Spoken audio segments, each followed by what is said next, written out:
Welcome to Joa Fitness Health Wellness Video Podcast, a space to ignite your day through positive conversations.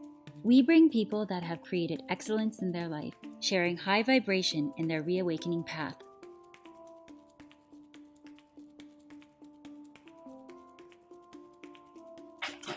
Happy Friday, and you are tuning to Back into Alignment. So welcome, my friends. Here I teach every Friday information related to the back pain. So if you are experiencing back pain, this is the space for you. Perhaps you have neck pain or you are struggling with an injury. Well, this podcast is dedicated for those that are passing through transition, or it's just something that they have to be learning to live with. My name is Joa Rivas, and I was diagnosed with scoliosis when I was 15 years old. And the story of my life has actually transformed me to who I am now. I'm actually a wellness coach for the last 12 years. I have taught over 30,000 students yoga and Pilates, and also how to incorporate proper nutrition into their life.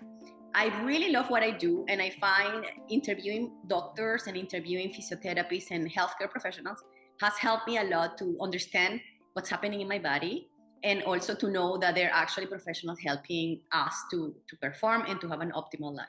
Today, we have a second talk with the physiotherapist Michelle. She's actually here in the city of Toronto in Canada.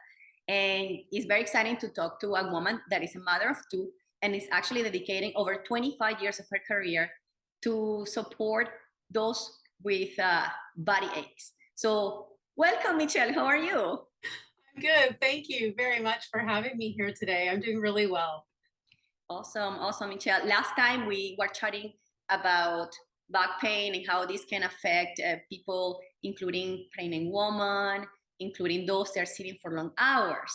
And I'm excited to work with you because you are the founder of Physio Plus Health Group. For those people in Toronto, this is a place where you can come to search for support. I saw that you were having a webinar about hip and knee, and I want to talk a little bit about what is your intention with this webinar. We were chatting about arthritis, and there is a program called GLAD, which is actually dedicated for the hip and knee arthritis. So I want to talk a little bit about that. But coming back to Michelle, she's also a registered physiotherapist. She's an osteopathic practitioner, and she loves to talk about concussion rehabilitation, which is something that I have shared before.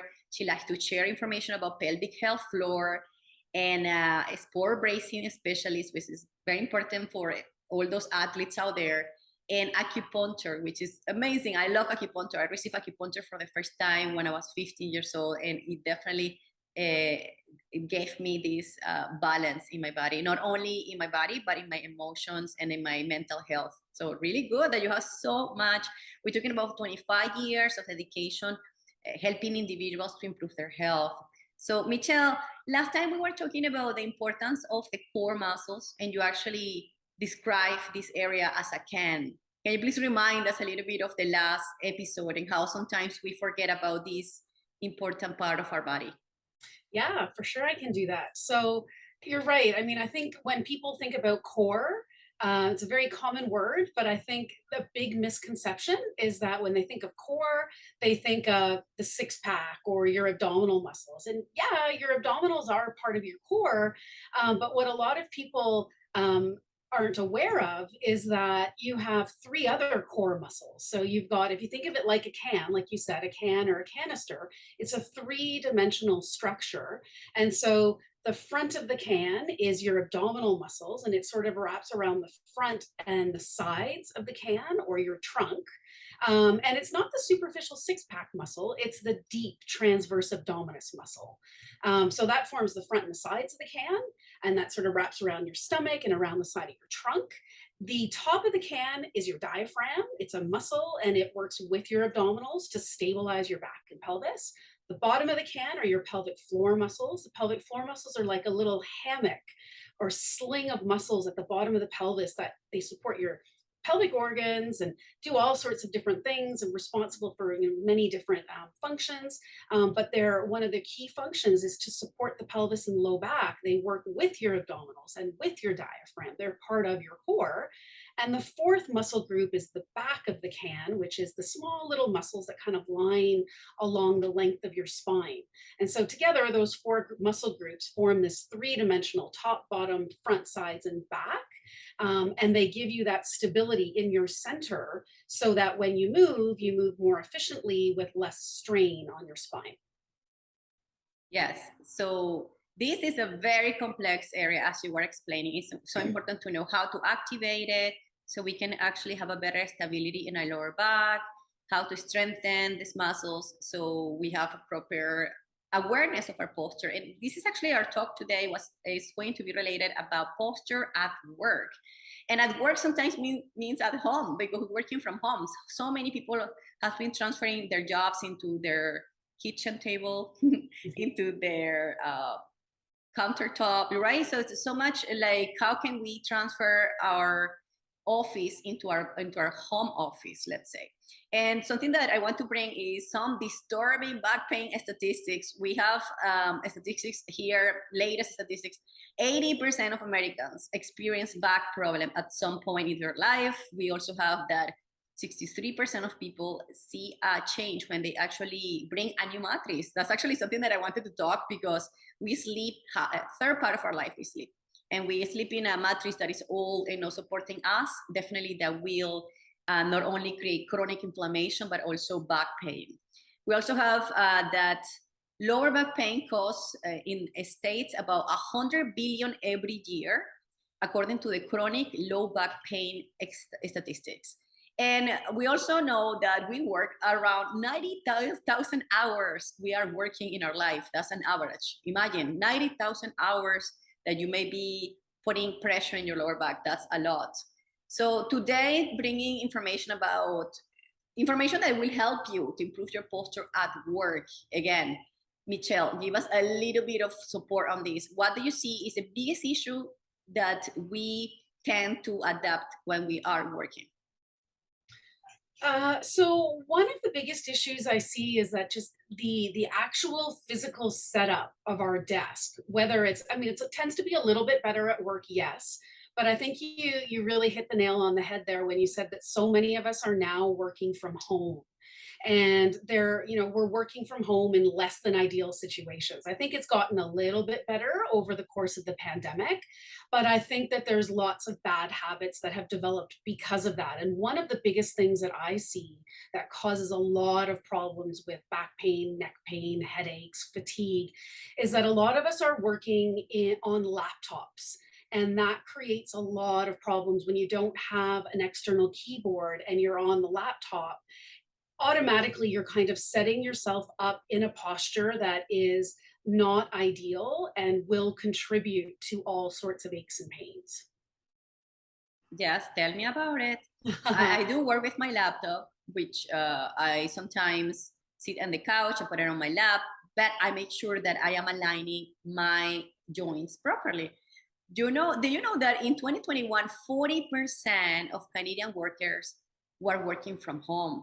Yes, 40%. We're talking almost about half of the population were working from home.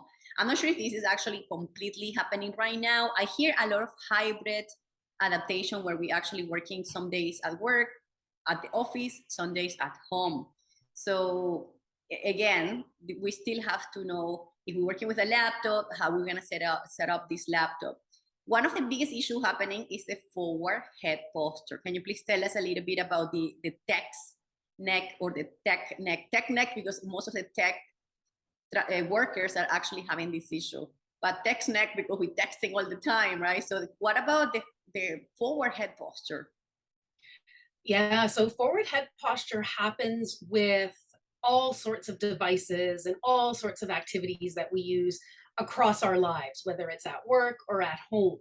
And definitely a big, big culprit in that sort of tech neck or text neck world are phones and iPads.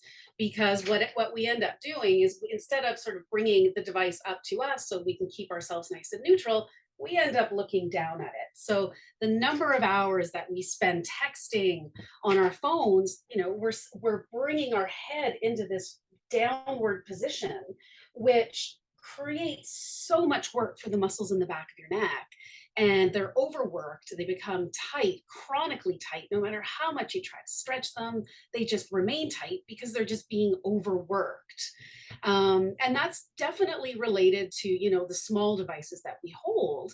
But then what also happens is when you're at your desk, whether it's a laptop or a desktop, if you haven't got things aligned properly, so you kind of want to make sure that, your screen is at eye level, and that you have a keyboard tray that it allows you to kind of keep your arms down here. And if we're on a laptop, the laptop brings our head down. We end up, coming into these horrible postures like this with our arms up here.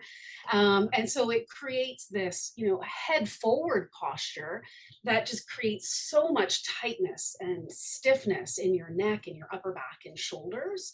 And we just see so much of this, especially now with, with the pandemic and even post-pandemic, because although people are transitioning back to work, the hybrid model of part-time at home still remains. And so there's a lot of opportunity there to kind of get into these postures that contribute to your pain, that head forward posture for sure.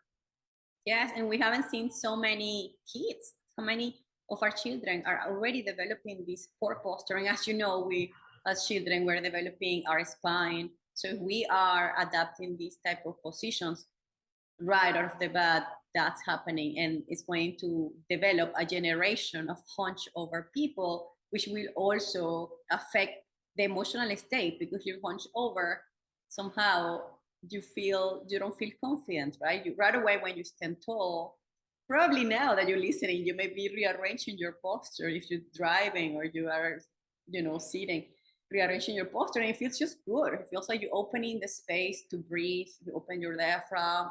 You also releasing the tension on your neck. That actually, as I continue interviewing doctors, you can come. Maybe the last summer I interviewed this doctor that was talking about the vagus nerve, right?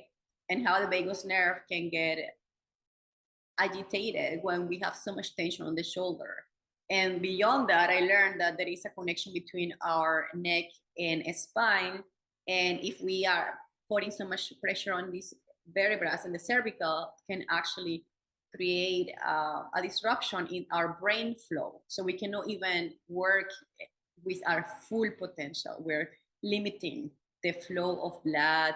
And there are 3 nerves that go from our skull down to the body. So it's actually crazy the amount of stress that can put in our body around the neck. It's not only the tension in the shoulders, but it's what's happening in the inside, right? It's like, imagine your head is connected through that very precious bridge, if you want to call it.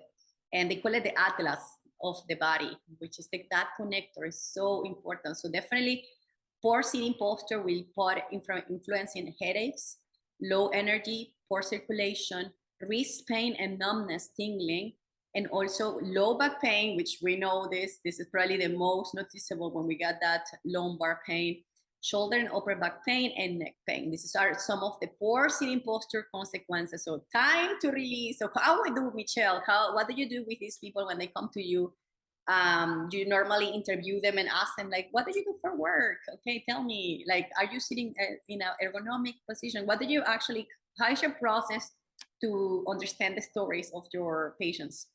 Yeah, that's a great question. And I love what you were saying there, about posture. Yeah, it produces pain, but it also has these other effects of, it reduces your confidence, it reduces your energy, contributes to all sorts of things that, ultimately affect your productivity. So I loved what you were saying there.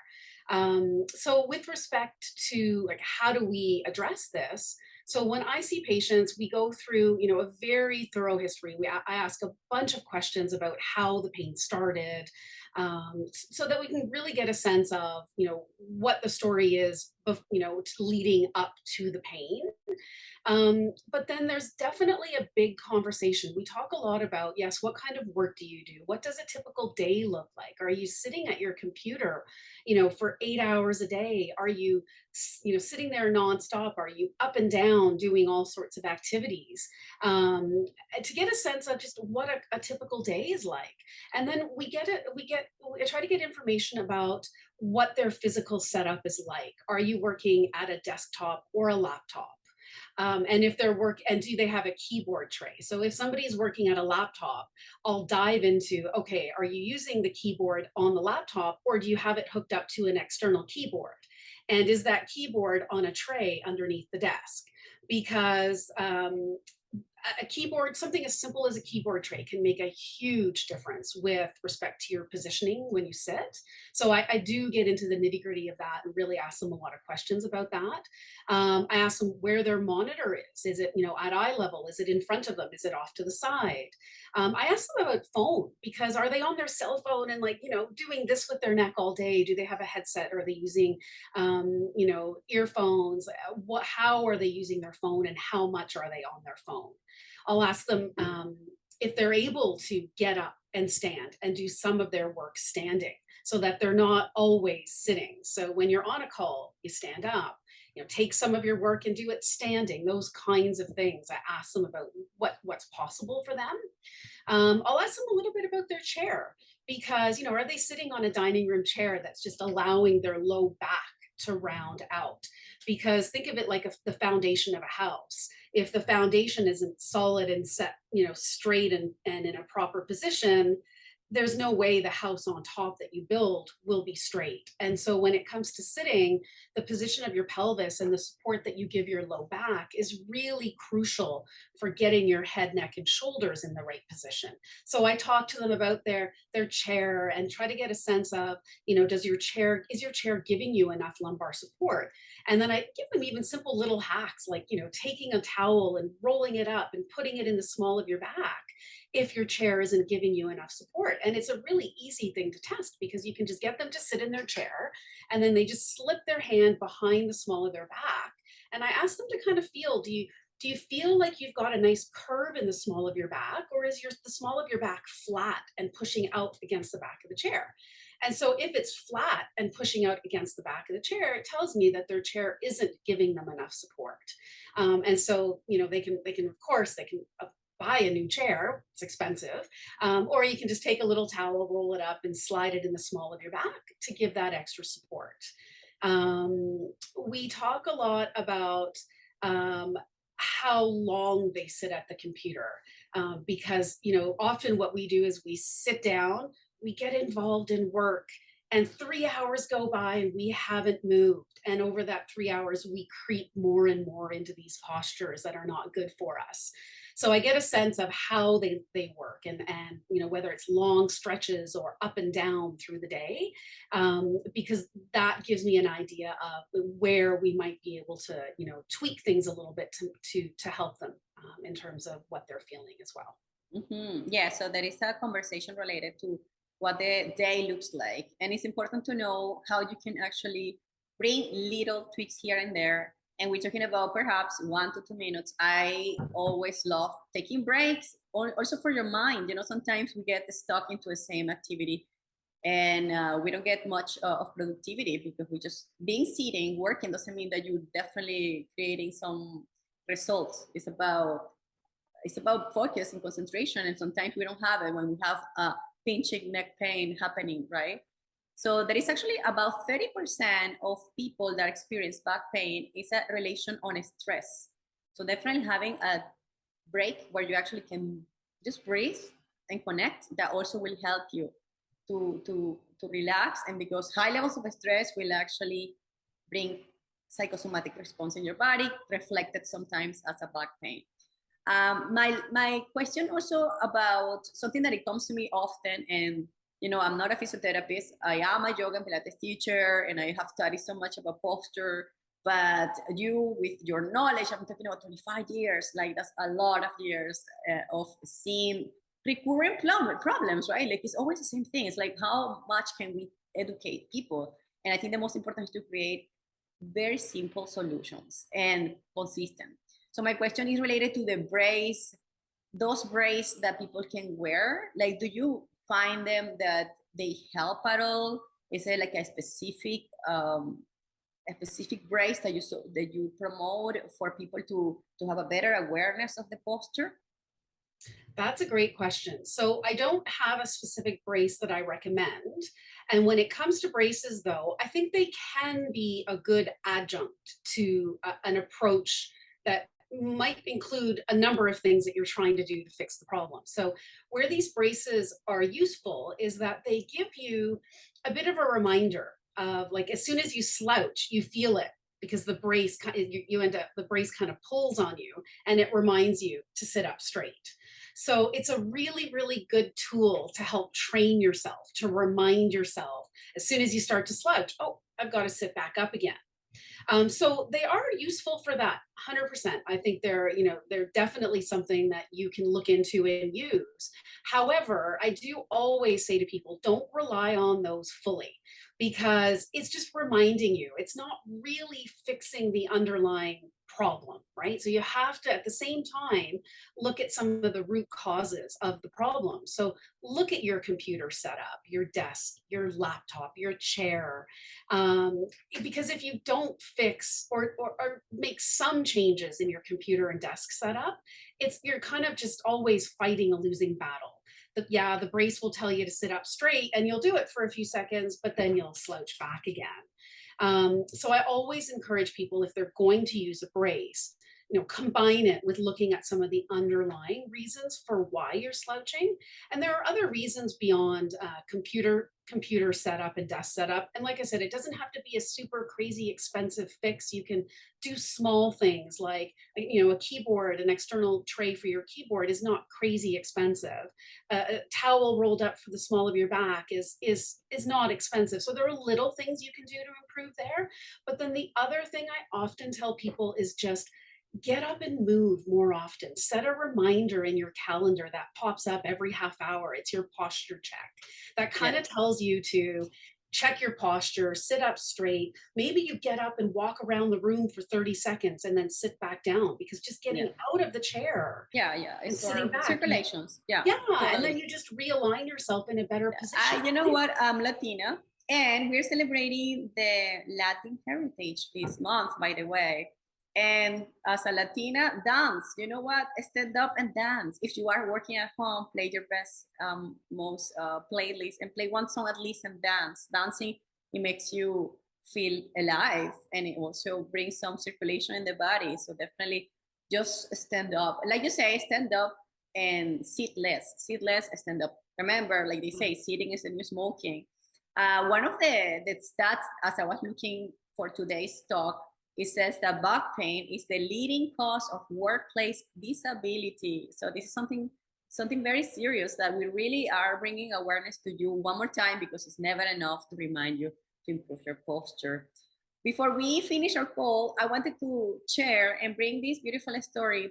I know you love writing blogs, and this is beautiful because that shows that you want to bring the channels of education in many ways, not only through your voice, but through copies and through writing. So you share in Physio Plus an article about working from home, and one of your success stories, it talks about this patient that was sitting for many hours experiencing back pain. And after practicing what you suggested, the pain reduced. So sitting all day for work is hard. That's what he said.